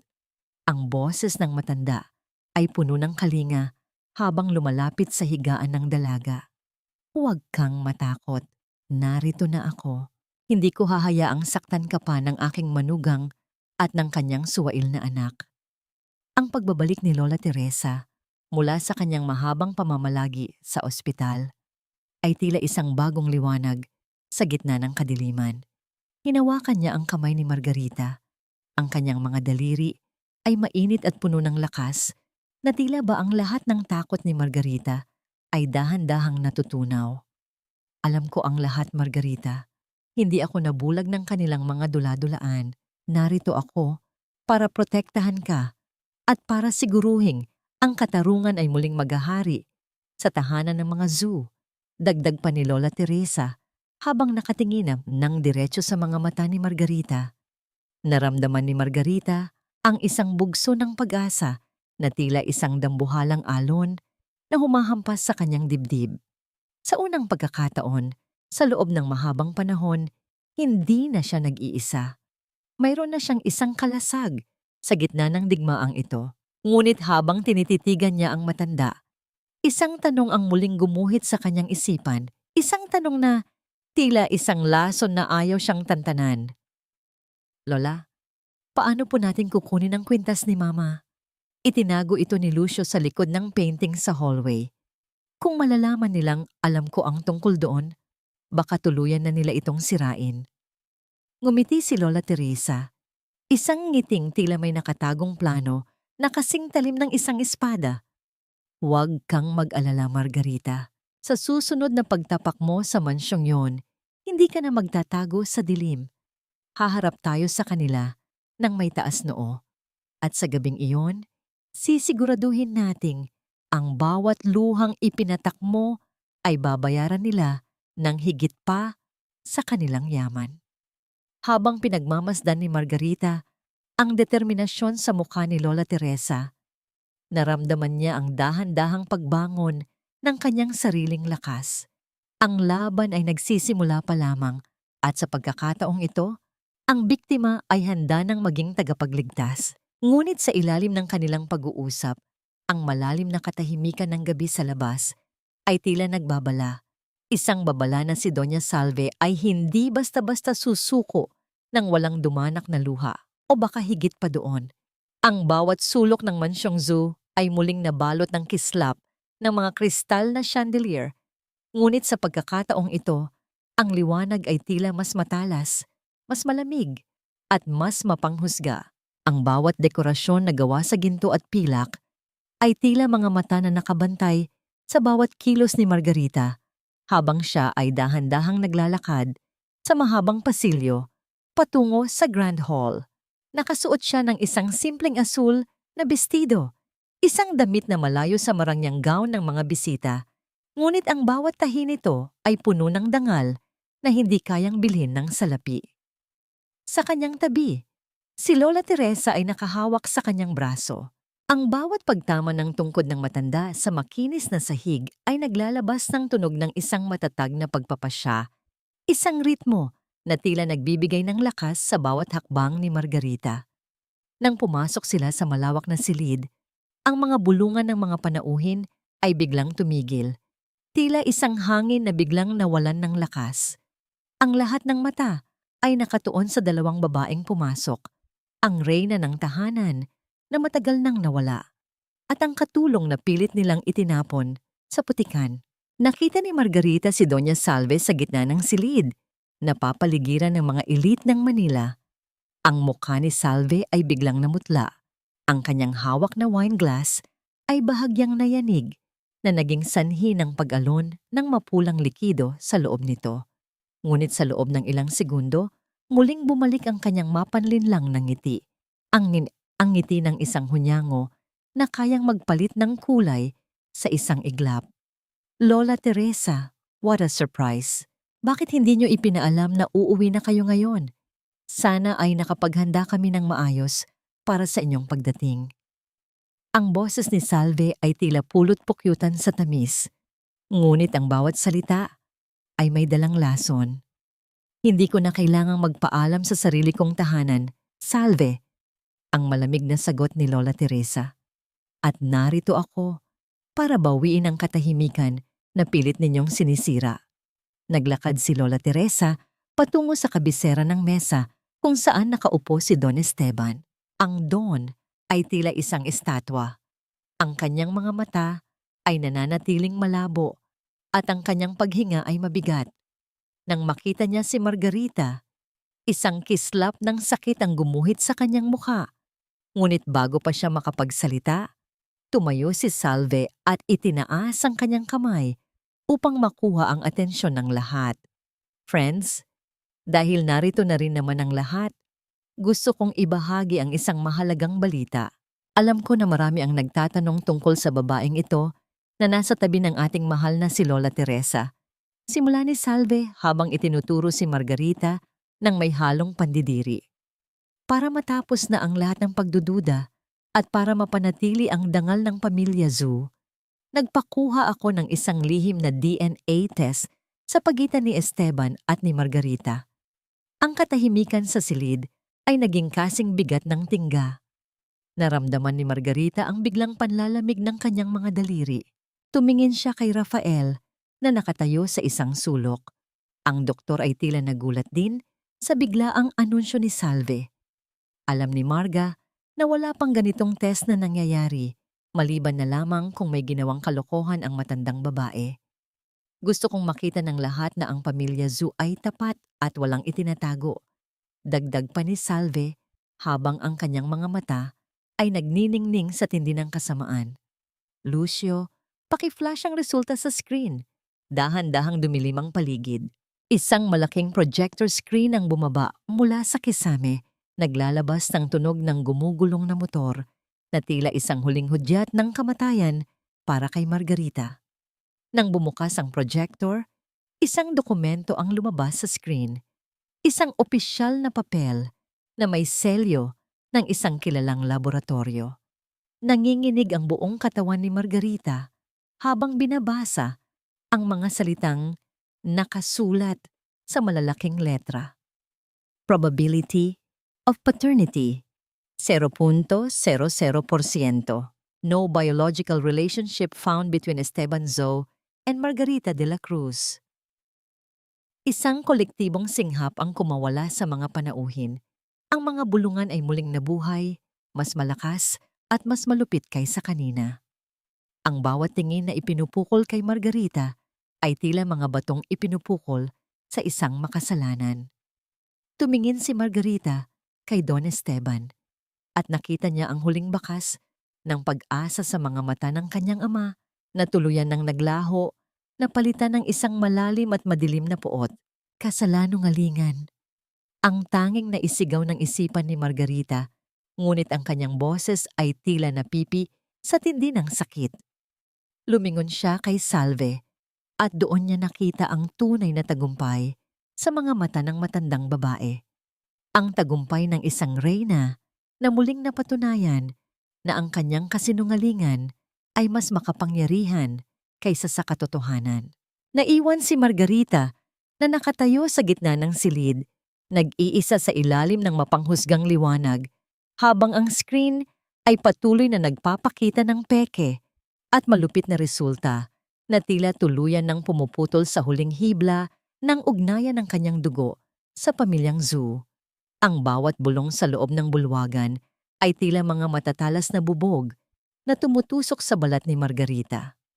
Ang mapanguyam na tawa ni Lucio at ang mapanuring tingin ng mga panauhin ay naging sanhi ng pag-ikot ng kanyang paligid. Ang peke at malupit na dokumentong kumikinang sa screen ay tila isang hatol ng kamatayan sa kanyang dangal. Ngunit sa gitna ng pagdiriwang ng kasamaan, isang matatag na hakbang ang pumutol sa kumpas ng mapanghusgang katahimikan. Si Dr. Rafael ay dahan-dahang naglakad patungo sa gitna ng silid. Ang bawat pagtama ng kanyang sapatos sa makintab na sahig ay naglalabas ng tunog ng isang paninindigan na hindi matitinag ng kahit anong banta. Hawak niya ang isang itim na folder. Ang kanyang mga daliri ay mahigpit na nakakapit dito, tila ba ito ang huling sandata sa isang madugong digmaan. Itigil ninyo ang palabas na ito. Ang boses ni Rafael ay malalim at puno ng awtoridad. Sapat na upang mapatigil maging ang pinakamaingay na panauhin. Ang dokumentong nakikita ninyo sa screen ay isang malaking insulto sa medisina at sa katotohanan. Mabilis na namutla si Salve. Security, bakit niyo hinahayaang manggulo ang taong ito? Palabasin siya ngayon din. Ang kanyang bulyaw, ang boses ay nagsisimula nang mabasag sa tindi ng kaba. Manatili kayo sa inyong kinalalagyan. Ang marahas na utos ni Lola Teresa habang itinataas ang kanyang pilak na tungkod. Ang bawat salita ng matanda ay may dalang bigat ng isang reyna na muling nagbabalik sa kanyang trono. Hahayaan nating magsalita ang doktor. At kung sino man ang humadlang, ituturing kong kaaway ng pamilya Zhu. Lumapit si Rafael kay Don Esteban na hanggang ngayon ay nakaupo pa rin at tila nawawala sa sariling kaisipan. Binuksan ng doktor ang kanyang folder at inilabas ang isang dokumentong may selyo ng isang international laboratory, isang institusyong hindi kayang bayaran o takutin ni Salve. Don Esteban, ito ang tunay na resulta. Ang malumanay, ngunit mariing sabi ni Rafael. Ang unang test ay pineke sa loob mismo ng laboratorio ng inyong kumpanya sa ilalim ng utos ni Lucio. Ngunit ang hawak ko ngayon ay mula sa isang independent lab sa ibang bansa. Don Esteban, si Margarita ay tunay ninyong anak. Ang kanyang dugo ay dugong Zhou. At walang sino mang kasinungalingan ang makakapagbura sa katotohanan iyon. Nayanig ang buong katawan ni Don Esteban. Ang epekto ng mga kemikal sa kanyang utak ay tila nakikipaglaban sa biglaang bugso ng emosyon. Kinuha niya ang papel mula kay Rafael. Ang kanyang mga kamay ay nanginginig ng tindi ng pag-asa at takot. Habang binabasa niya ang bawat linya, ang kanyang mga mata ay dahan-dahang napako sa numerong nagpapatunay ng kanilang ugnayan. 79.79% probability of paternity. Tumingin si Don Esteban kay Margarita. Ang kanyang mga mata ay nagsimulang mapuno ng luha, ang hamog ng lason ay tila dahan-dahang nahahawi ng liwanag ng katotohanan. Margarita, anak ko, ang pabulong niyang sabi. Ang kanyang boses ay puno ng pagsisisi na tila isang huling hiling ng isang taong nalulunod. Ngunit bago pa man makalapit si Margarita sa kanyang ama, isang marahas na kilos ang bumasag sa sandali. Mabilis na hinawakan ni Salve ang braso ni Esteban. Ang kanyang mga kuko ay bumaon sa suot na polo ng aswa. Ang kanyang muka ay hindi na muka ng isang donya. Ito ay mukha na ng isang desperadong hayop na malapit ng mahuli. Huwag kang maniwala sa kanila, Esteban. Niloloko ka lang nila. May sakit ka. Kailangan mong magpahinga. Ang bulyaw ni Salve habang sinanyasan si Lucio. Sa isang mabilis at planadong galaw, hinalit ni na Salve at Lucio si Don Esteban palayo sa gitna ng bulwagan. Ang mga bodyguards ni Salve ay agad na bumuo ng isang pader ng mga katawan upang harangan sina Rafael at Margarita. Binuhat nila si Don Esteban na tila isang bilanggo patungo sa ikalawang palapag. "Ibalik niyo si Papa! Bitawan niyo siya!" Ang sigaw ni Margarita. Ang kanyang mga boses ay nagsisimula nang mapatid sa tindi ng pag-aalala. Sinubukan niyang sumugod, ngunit ang mga matitigas na bisig ng mga security ay naging sanhi ng kanyang pagtalsik pabalik. Naririnig ni Margarita ang malakas na pagbagsak ng pinto ng silid ni Don Esteban sa itaas. Kasunod ang tunog ng pag-ikot ng susi sa loob ng lock. Ang bawat pagpihit ng bakal ay tila isang huling hudyat ng pagkakulong ng kanyang ama sa kamay ng mga taong nais siyang pumatay. Naiwan si Margarita na nakatayo sa paanan ng malaking hagdanan. Ang kanyang mga mata ay nakatingin sa itaas, kung saan ang huling pag-asa ng kanyang ama ay muling ibinaon sa dilim. Ang katotohanan ay nalaman na, ngunit ang kanyang ama ay muling naging bihag sa loob ng sarili nitong palasyo. Tumahimik ka, Salve.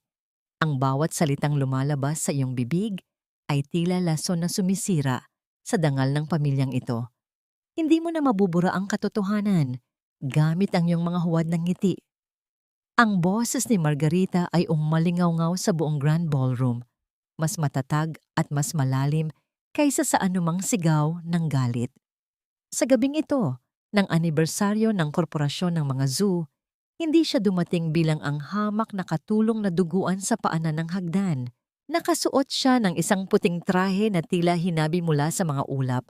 Ang kanyang buhok ay maayos na nakapusod at sa kanyang leeg ay nagniningning ang pilak na kwintas na may pendant na letrang E.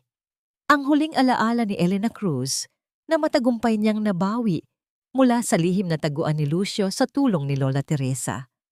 Sa harap ng mga naglalakihang screen na kanina ay nagpapakita ng tagumpay ng kumpanya. Nakatayo si Margarita na tila isang reynang handang bawiin ang kanyang kaharian. Ang mga panauhin na kanina ay nagbubulungan ay biglang nawalan ng boses nang masilayan ang dalagang puno ng awtoridad. Sa tabi niya, si Dr. Rafael ay mabilis na ikinabit ang isang maliit na device sa control panel ng projector. Anong kabastusan ito? Guards! Bakit hinahayaan ninyong makapasok ang impostorang ito? Ang bulyaw ni Doña Salve mula sa entablado. Ang kanyang muka ay kasing puti na ng kanyang mga perlas sa tindi ng takot. Lucio, gawin mo ang paraan para mapatahimik ang babaeng yan. Ngunit bago pa man makakilos ang mga security, ang dambuhalang screen sa likod ni Salve ay biglang nagbago ng imahe. Hindi na ito ang mga graph ng kita ng kumpanya, kundi isang malinaw na video recording mula sa isang nakatagong kamera sa loob ng library ni Don Esteban. Ang katahimikan sa loob ng ballroom ay naging kasing lamig ng yelo habang pinapanood ng lahat si Lucio na maingat na naglalagay ng likidong kemikal sa mga gamot ng kanyang sariling ama, habang si Salve ay nakatingin lamang at tumatango ng may pagsang-ayon. Hindi iyan totoo. Gawa-gawa lang yan ng mga kalaban natin. Ang sigaw ni Lucio.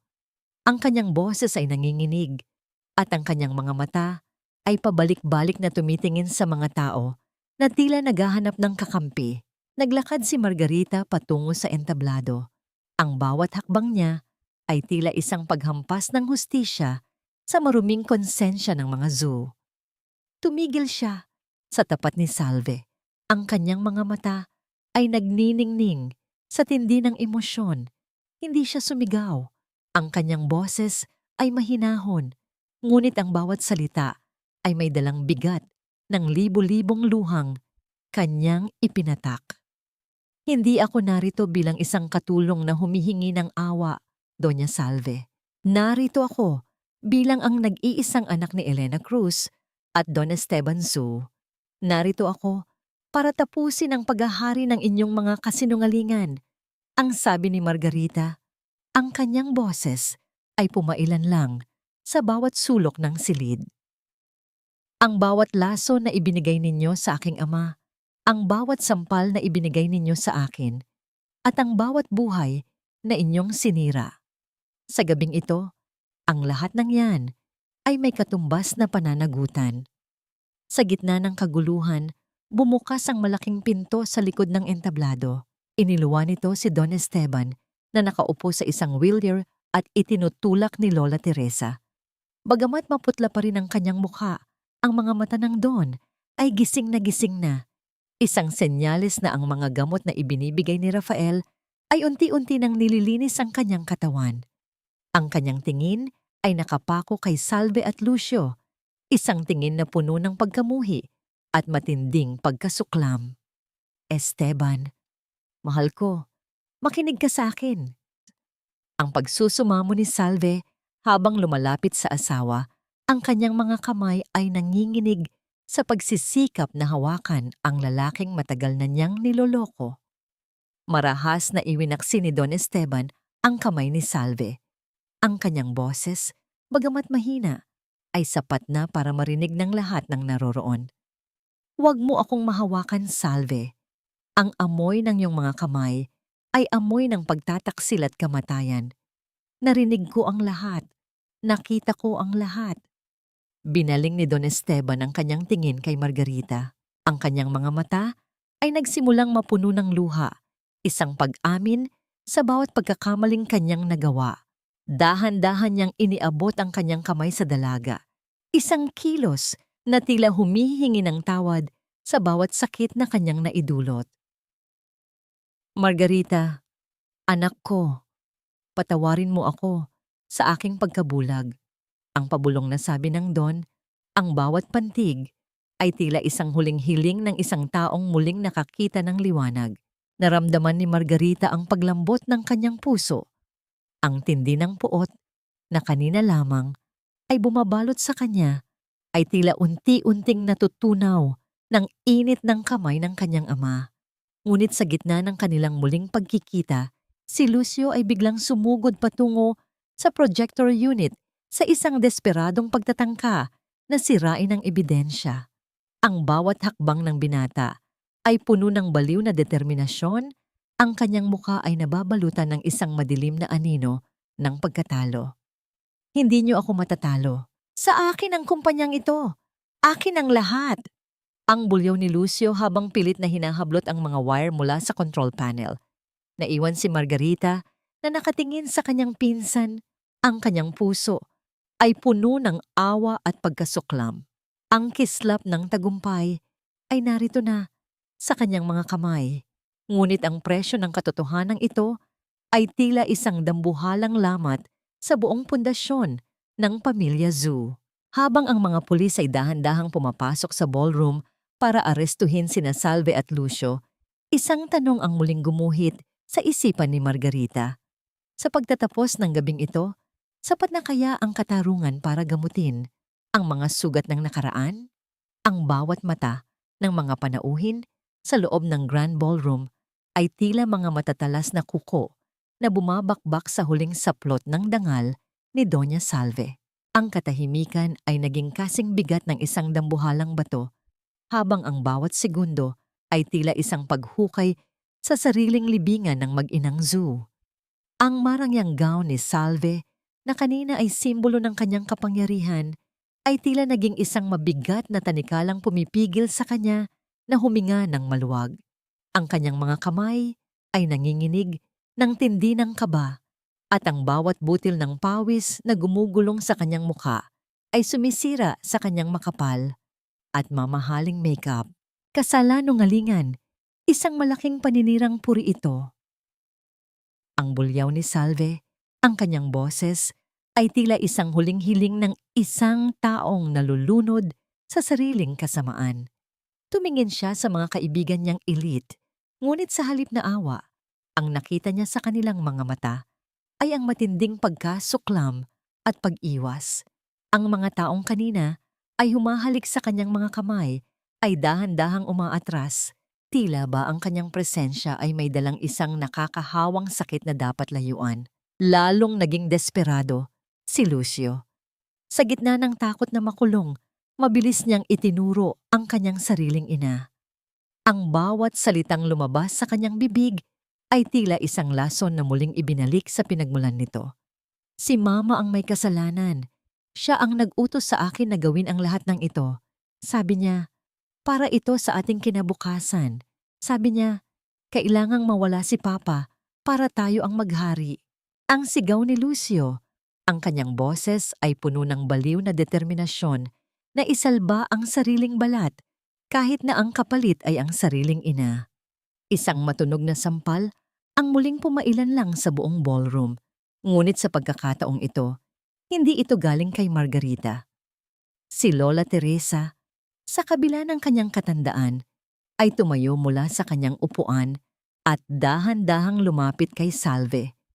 Ang bawat hakbang ng matanda ay may dalang bigat ng isang katarungang matagal na ipinagkait.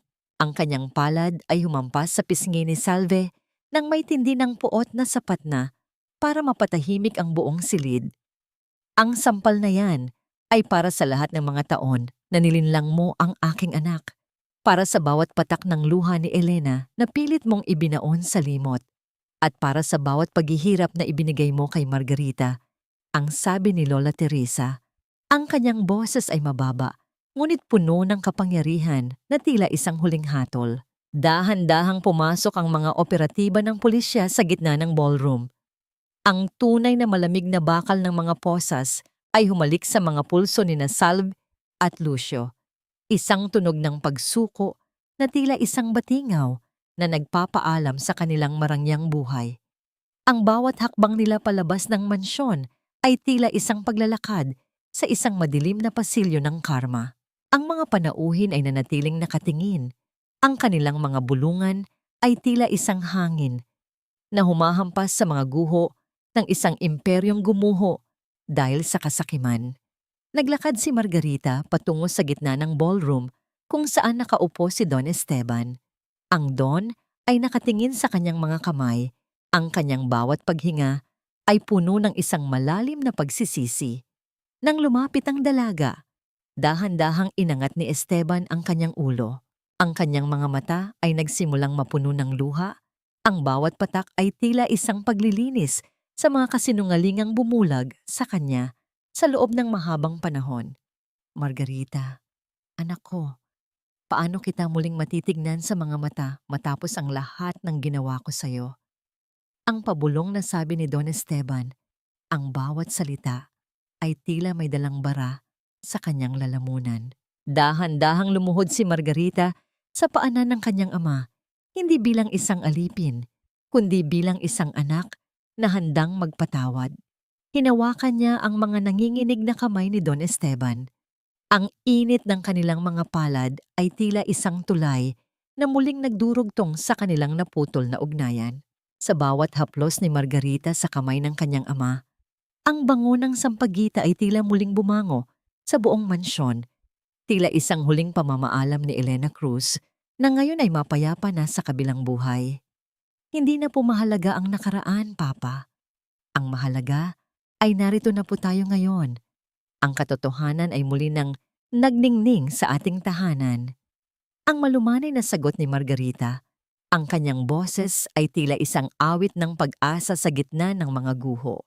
Ang huling sulyap ni Margarita sa mga pulis na isinasakay sina Salve at Lucio sa patrol car ay walang halong puot, kundi isang malalim na awa.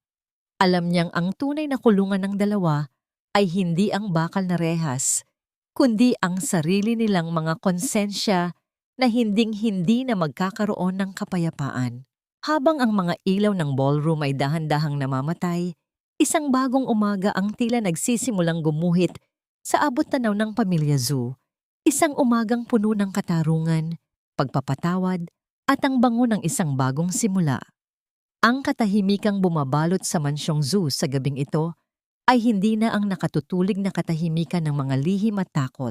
Ito ay isang uri ng pananahimik na tila paghupa ng isang dambuhalang bagyo, kung saan ang tanging naririnig na lamang ay ang mahinang paghampas ng hangin sa mga kurtinang seda at ang malalim na paghinga ng mga taong naiwan sa loob ng naglalakihang dingding. Ang marangyang sala, na dati ay saksi sa mga mapanlinlang na ngiti ni Doña Salve, ay tila nalinis na ng katarungan, bagamat ang bawat sulok nito ay may bakas pa rin ng nagdaang gulo. Sa labas ng gate, ang papalayong tunog ng sasakyan ng mga pulis ay dahan-dahang naglaho sa kalsada, dala ang mag-inang sumira sa kapayapaan ng tahanang ito. Si Doña Salve na dati ay tinitingala at kinatatakutan ay lumabas sa sarili niyang palasyo na ang tanging suot ay ang kanyang nadungisang dangal. Ang bawat hakbang niya patungo sa sasakyan ay tila isang pagbagsak sa kailaliman ng isang hukay na siya rin ang humukay. Si Lucio naman, na punong-puno ng takot at panginginig, ay hindi na makatingin ng diretso sa sinuman. Ang kanyang ambisyon ay naging isang madilim na rehas na ngayon ay selyado na. Sa loob ng library, sa ilalim ng malamlam na liwanag ng isang lampara, nakaupo si Don Esteban sa kanyang paboritong silya. Ngunit hindi na siya ang matigas at malamig na CEO na kinatatakutan ng lahat.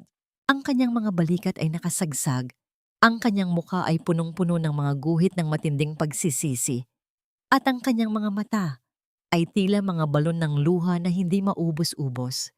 Nakatayo sa kanyang harapan si Margarita, ang dalagang tinangka niyang itaboy, ang dalagang sinampal niya sa harap ng kasinungalingan.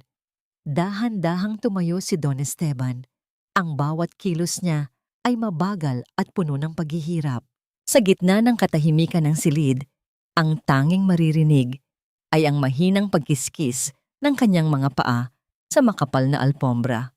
Nang makalapit siya kay Margarita, hindi siya nagsalita. Sa halip, ang dambuhalang lalaki na pinuno ng isang imperyo ay dahan-dahang lumuhod sa paanan ng kanyang anak. Margarita, anak ko. Ang boses ni Don Esteban ay tila isang munting hininga na nagmumula sa kailaliman ng kanyang kaluluwa. Ang kanyang mga kamay ay nanginginig habang pilit niyang inaabot ang mga kamay ni Margarita. Mapapatawad mo ba ang isang bulag na ama? Ang amang naging bingi sa tibok ng sariling dugo dahil sa laso ng panlilinlang? Naramdaman ni Margarita ang pag-alon ng emosyon sa kanyang dibdib.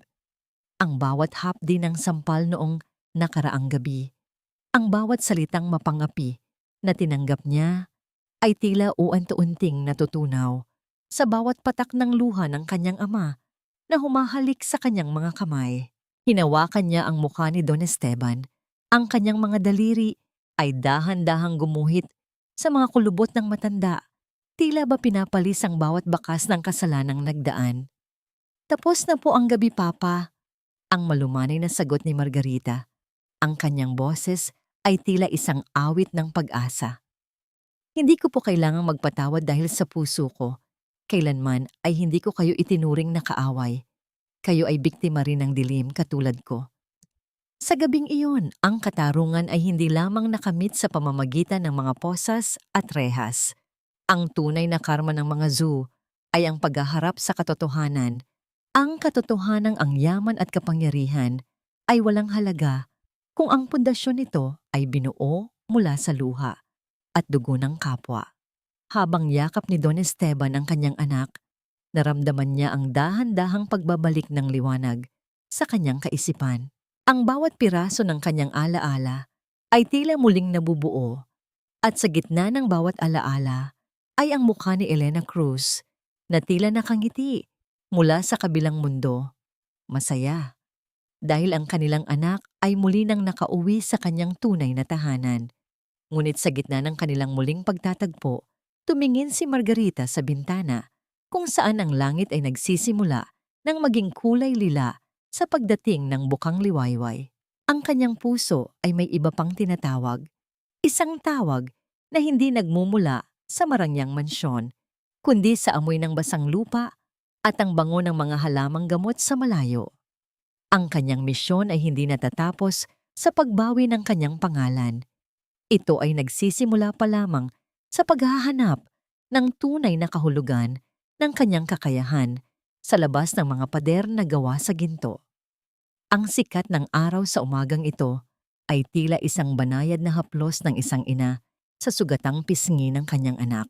Ang bawat sinag na tumatagos sa malalaking bintana ng mansyong zoo ay nagdadala ng isang uri ng liwanag na hindi nakakasilaw, kundi nakakaaliw. Ang amoy ng kape at ang halimuyak ng mga bagong bukadikad na sampagita sa hardin ay naghahalo sa hangin. Tila isang pasasalamat ng kalikasan matapos ang madilim at mahabang gabi ng unos. Sa loob ng kanyang silid, dahan-dahang inililigpit ni Margarita ang kanyang iilang pirasong damit sa loob ng kanyang lumang bag. Ang bawat tupi ng tela ay tila isang pag-aayos ng kanyang sariling gunita. Tumingin siya sa paligid ng marangyang silid na ibinigay sa kanya ni Don Esteban. Ang malambot na kama, ang mga kurtinang gawa sa mamahaling seda, at ang mga palamuting ginto. Lahat ng ito ay maganda. Lahat ng ito ay pangarap ng marami. Ngunit para kay Margarita, ang bawat kislap ng yaman dito ay tila mga himulmol na bumibigato sa kanyang malayang paghinga. Isang mahinang katok sa pinto ang bumasag sa katahimikan, kasunod ang dahan-dahang pagbukas nito na naglikha ng banayad na pag-ikot ng mga bisagra. Nakatayo doon si Don Esteban. Ang kanyang mukha ay mas maayos na kaysa kahapon, ngunit may bakas pa rin ng kalungkutan habang nakatingin sa bag na inihahanda ng kanyang anak. Margarita, anak, bakit ka nag-e-impake?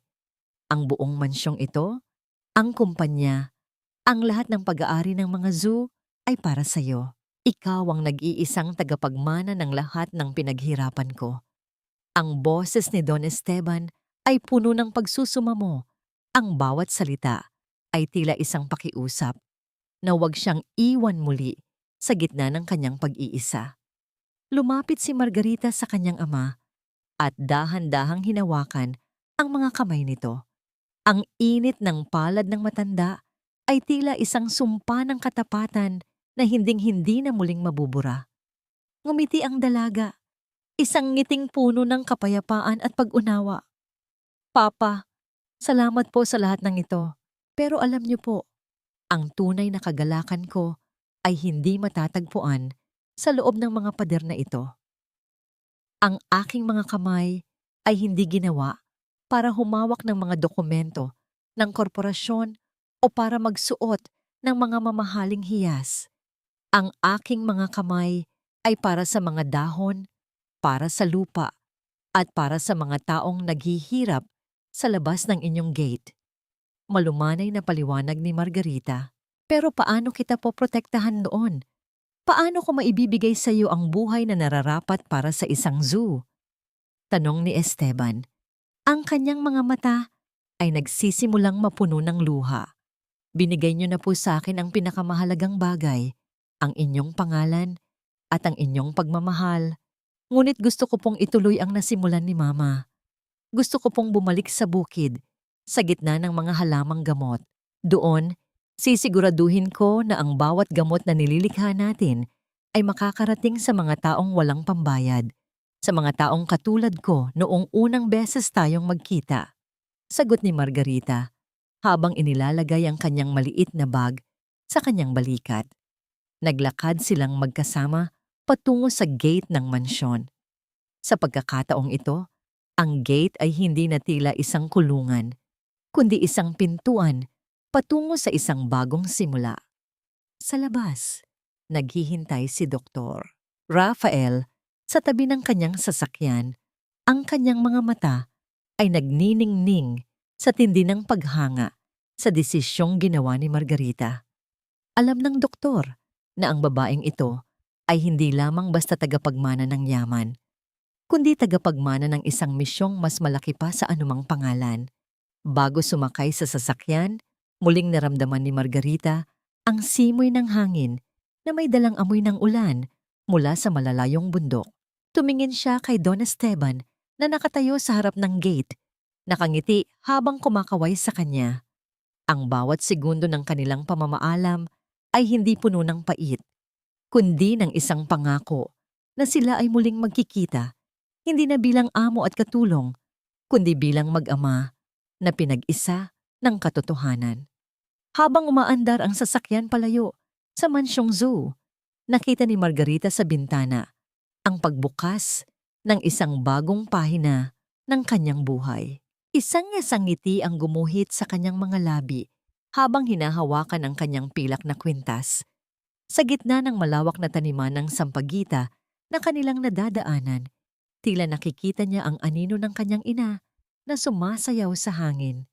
Masaya dahil ang kanyang anak ay piniling maging malaya sa halip na maging bihag ng ginto.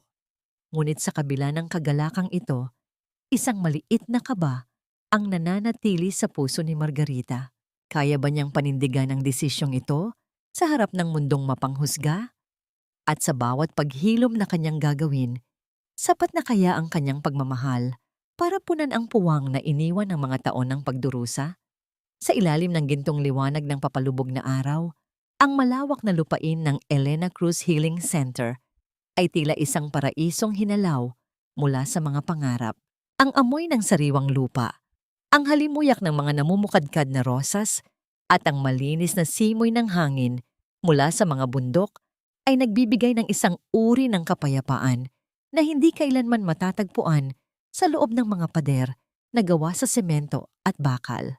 Dito, sa gitna ng kalikasan, ang bawat pasyenteng dumarating ay hindi lamang binibigyan ng gamot para sa katawan, kundi pati na rin ng kalinga para sa kanilang mga sugatang kaluluwa. Nakaupo si Margarita sa isang maliit na bangko sa ilalim ng isang dambuhalang puno ng mangga. Ang kanyang mga kamay, na dati ay puno ng uling at dumi mula sa pagtatrabaho sa ilalim ng ulan, ay maingat na naghihiwa ng mga sariwang dahon ng pako.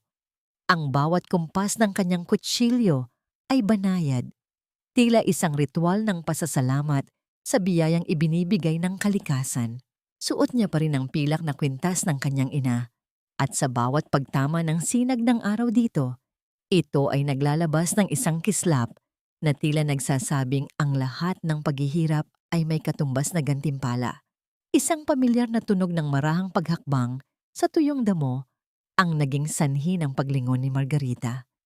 Nakita niya si Don Esteban na dahan-dahang lumalapit, hindi na nakaupo sa wheelchair, kundi may hawak na lamang na isang simpleng baston. Ang kanyang mukha ay puno ng sigla at ang kanyang mga mata ay hindi na nababalutan ng hamog ng lason at pag-aalinlangan. Ang bawat pagngiti ng matanda ay may dalang init na tila isang huling pagtanggap sa katotohanang matagal na niyang hinahanap. Doktora Marga, mukhang napakarami nating pasyente ngayon sa labas. Ang biro ni Don Esteban habang nauupo sa tabi ng kanyang anak. Balita ko, may mga galing pa sa malalayong probinsya para lamang masilayan ang iyong mga kamay na may dalang himala. Ngumiti si Margarita at isinandal ang kanyang ulo sa balikat ng kanyang ama. Hindi po ako ang may dala ng himala, Papa. Ang kalikasan at ang Panginoon po ang nagpapagaling sa kanila. Ako po ay kaisa-isang instrumento lamang. Alam ko, anak, at yan ang dahilan kung bakit ako ay lalong nagmamalaki sa iyo. Sagot ni Esteban habang hinahaplos ang buhok ni Margarita. Ang yaman ng mga zoo ay nagamit na rin sa wakas para sa isang bagay na may tunay na halaga. Ang Elena Cruz Foundation ay hindi lamang isang gusali. Ito ang buhay na alaala ng babaeng minahal ko ng higit sa aking buhay. Natahimik ang dalawa habang pinagmamasdan ang mga bata na naglalaro sa malayo at ang mga matatandang dahan-dahang naglalakad sa hardin. Sa bawat sandaling lumilipas, naramdaman ni Margarita ang isang ganap na kapayapaan sa kanyang puso. Nagawa na niyang patawarin ang kanyang ama, hindi dahil kinalimutan niya ang sakit, kundi dahil naintindihan niya na ang pagpatawad ang tanging susi upang hindi siya maging bihag ng nakaraan. Ang galit ay isang lason na mas matindi pa sa chemical ni Lucio, at pinili niyang itapon ito upang muling mabuhay ng may liwanag. Tungkol naman kina Doña Salve at Lucio, ang balita mula sa labas ay tila isang malayo at malungkot na alingawngaw.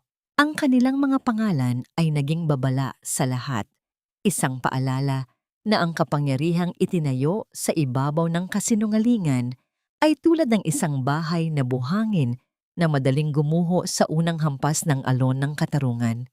Ang kanilang karma ay hindi ang rehas, kundi ang pagkakait sa kanila ng pagmamahal na tinatamasa ngayon ni Margarita. Bumaling si Margarita sa kanyang ama, ang kanyang mga mata ay nagniningning sa tindi ng katuwaan. Papa, nahanap ko na po ang kapayapaan na hinahanap ko. Hindi po ito matatagpuan sa ginto, kundi sa bawat ngiti ng mga taong napapagaling natin. At higit sa lahat, matatagpuan ito sa bawat umagang gumigising ako na alam kong ako ay mahal ninyo. Isang banayad na ihip ng hangin ang humaplos sa kanila, dala ang amoy ng sampagita na tila isang huling basbas mula sa langit. Sa gabing ito, ang bawat bituin ay magsisilbing saksi na ang anak na dating itinakwil ay siya na ngayong nagbibigay ng liwanag sa madilim na mundo ng iba. Ang kwento ni Margarita ay hindi lamang kwento ng isang tagapagmana.